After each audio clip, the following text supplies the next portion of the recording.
everyone, and welcome back to our channel. My name is Janine. My name is Kofi. And you are currently watching Flow with the Adjumans. And today's conversation video is all about the difference in cultures. Right. Yeah. So we decided to do differences as also similarities. Yes, because there are a lot. This is just our opinion. Yes. Yeah? Disclaimer. This is my opinion, get it out there. Kofi. This is Janine's opinion. This is what we found being in a relationship and being of different cultures. So, for example, as you can see, my name's Kofi Adjuman, Ghanaian. Okay, yes. Janine. I've got more of a British first name. My maiden name was Nelson, so Janine Nelson. So there's not really much culture in my name at all. It's just a standard name. Much pepper there. Not much pepper. It's just a standard name that my parents obviously, took my mum and dad, decided my first name and my surname. So, and actually I've got my maiden name's actually my mum's surname, not my dad's. Oh wow. Yeah. Oh wow. So very British. So we're both black British. And even there's a culture in itself. So when I met Janine, we were coming from the black British culture. So we like the same type of music, same type of dancing, same type of stuff. But then as we get married, as we grew up in years, we started to notice differences as well as similarities in families. So let's talk about some similarities. Yes. What have you found that the Caribbean side, and we're going from our experiences, the Caribbean side and the African side both do together? I think it's the respect, like in terms of when you come over from any country, well, Ghana, what I've noticed from Ghana and Jamaica, when you come over and you leave family or loved ones back there that have helped you, it could be like an auntie that has looked after you, or it could be children. They always tend to send money back home to help support the family that are there, because obviously when you come here, it's looked at as a better opportunity. There are better ways to make money, to make more money.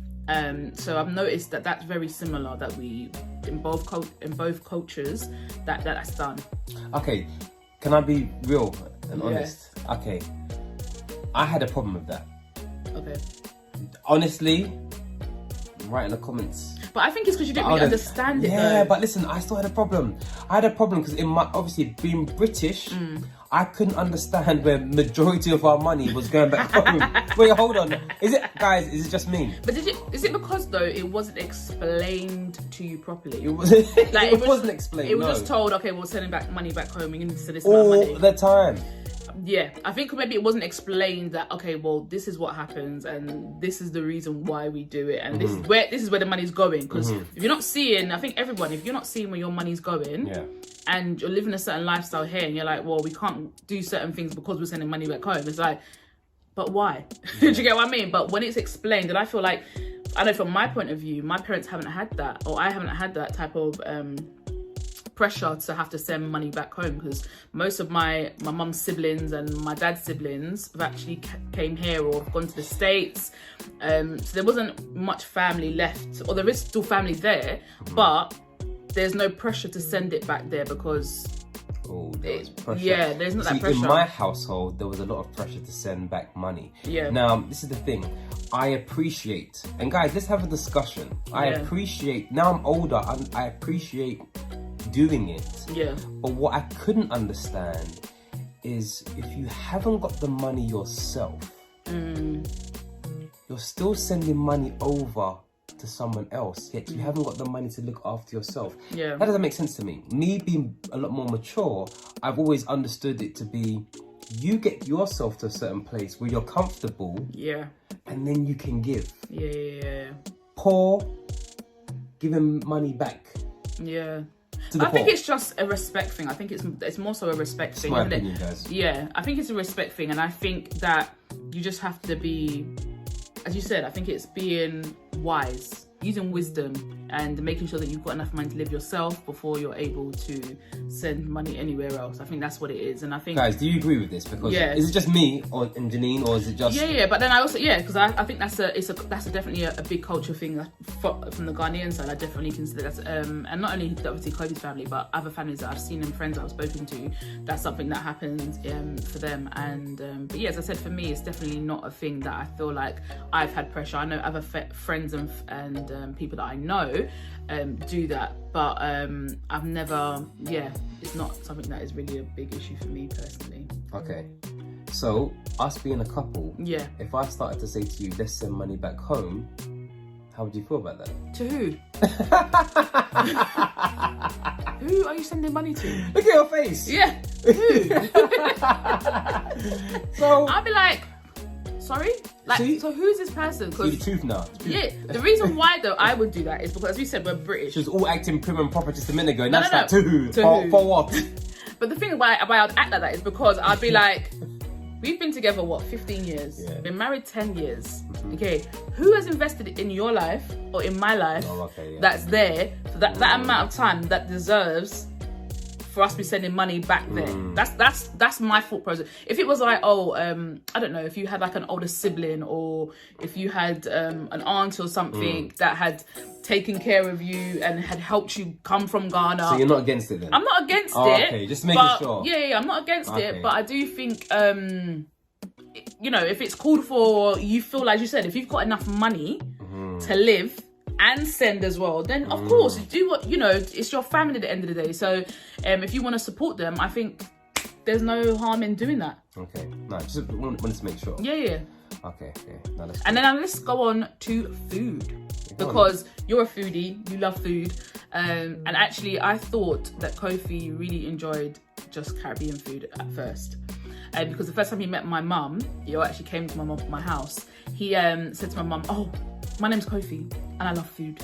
So if you're gonna cook food, I love Caribbean food. I like oxtail, I like chicken, and I was like, rah boy. Yeah. This guy. Do you know why? Because obviously I've grown up in an African household, Ghanaian household, and I've only just had Ghanaian food. Oh wow. Yeah, so I even embarrassed myself one time. So my friend unfortunately passed away and was at the what do you call it? Reception. And I said, guys, what is that? Oh. And they went, it's dumpling. Oh wow. Yeah.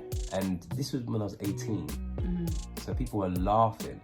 Like, I didn't know what dumpling was. So the minute I tasted dumpling, you're like, wow. Should we actually drop a bombshell right now? Oh no. Guys, this is probably why I have these opinions. This is probably why I already know what she's gonna say. This is probably why I have these opinions. Let's drop the bombshell, guys. So, Kofi has never been to Ghana before. Whoa. Never. Have you ever? No. Never felt like this? Well, I've been to Jamaica. I've been there 4 times. I've been 4 times. Yeah. So that brings everything into perspective as to why maybe for you not understanding or not noticing the different foods. The funny thing is, right? I don't want to sound ignorant. I just want to be truthful to what I've experienced. Yeah. Everything in life is about experiences. Definitely. And unfortunately, I have never been to Ghana. And that will change. Yeah. No, that will change. Next year I'm going. 37 years I'm going. Is that right? Oh, you? Okay. Yeah. Didn't even ask. Had to make sure she was cool with that. But next year I definitely think it's important that he goes. Yeah, I need to go. Yeah, I think it's important for him, and I think it's important for us as a family to go, but obviously he will go first. Yeah, you go first. And then us as a family should go. And same with my kids, take them to Jamaica. They've never been, and I do want to take them there, and that's something that we're planning to do. Definitely. So go back to food. Okay. Let me just quickly finish off. Oh, sorry, go on. I've never been to Ghana, and I used to get angry and say the only thing Ghanaian is my name. And I didn't get to go. I never went, and I think it's now like I need to go and understand my people and the culture, and I want to learn how to speak Tree as well. TWI, Tree. I started, learning. but I wasn't consistent. No. Because I love to talk to my children who all have Ajiman as last name in tree. You know, it'll be a beautiful thing. I get that all the time. You know what? I'm gonna learn it. I get that all the time. I go somewhere and I'll say my surname, or they call like a doctor or something, or they call out my name and they'll be like, oh, Janine Ajiman, and I'll go in, it'll be an African nurse or something, and they'll be like, oh, and they start talking in tree, or they'll be like, oh, so you're Ghanaian, and I'm like, no, I'm Jamaican. They're like, oh, so how did you get that surname? Because that's a really prominent, Ajiman, and I'm like, I got married to one. Yeah. So yeah, I get it all the time, and I think the kids. I was even thinking the other day. Could you imagine if like the kids, as they get older and they start to have relationships and stuff like that and get married, if they then got with a British person that was white or whatever, and then they have kids and then they had to take the surname, their really child name would be Janai. Janai could be a James. What do you mean? If you married a British person. Yeah, I know, but what I mean is, but what I mean is if Caden, for instance, our eldest, was to have get with somebody, his child would then be Ajiman, but that child would look really, really light. Oh, if yeah. So then, as they go to school, they're gonna be like, "Oh, your name's Ajiman," and they're gonna be looking at them like, "But you're white, so how are you like? How?" I'm getting it, and I'm obviously black, light skin black. So I can only imagine, but that's just like me thinking ahead, and obviously, we're not there yet. We're not there yet. Food, yes. Talking about jollof rice. Before I say anything, I love jollof rice. You like the Ghanaian jollof rice? I like Ghanaian jollof rice. Is it better than Nigerian? Yeah. Did we go somewhere? Yeah. But also, I think it depends on who makes it. I should say that maybe, because sometimes I find it can be really oily, and sometimes it can find it really dry. It just depends on who makes it. But I do love my mum's jollof is nice. Yeah, your mum's is nice. Yeah. I do love a good jollof rice. Okay, one difference I would say is pepper. What? Pepper. Oh, pepper. Okay. I was like, what pepper? So, for example, Kian, our third son, he basically stayed with my family whilst he was going to nursery. No. So I was going to work, and he would go there, and he would stay with Kofi's dad for a couple of hours. Okay, and while I was at work. That's what I meant. Yeah. And so he would give him lunch, and so he would give him jollof rice, with pepper. Give him stew, with pepper, fufu. Give him he would give him everything, and Kian would just eat and eat. I think at times it was about 2, maybe 2, 3, and he would just eat and eat and eat. So now everything he loves pepper. Encona, if you know, you know. Encona, hot sauce. Loves it. Hey! Even noodles. Pepper. Everything has to have pepper. Yeah. Caden, on the other hand. No, Caden is too hot. It's too hot. It's too hot. But I feel like he's a very selective eater like me. So, and even Kaale was the same. He's like, not really interested. And Janai, she would have like a little bit, but not as much as Kian. Kian will go full in. Have you ever tasted fufu? Yes, I have. Not from my family though. From your family I have, yeah. Oh, not from somebody else I have. Oh yeah. What's you? But yeah, so so I find with Ghanaian food is very, very spicy. But with Caribbean food, I find it's very spices. Okay. So flavour. That's what I find. She's trying to say there's no flavour. No, I'm not trying to say that there's no flavour. But what I'm trying to say is that I find that if I'm comparing the two, there'll be more spice in Ghanaian food, and then there'll be more spices in Jamaican food. And but you can still get it like when you get like jerk chicken. That's really, really spicy. Yeah.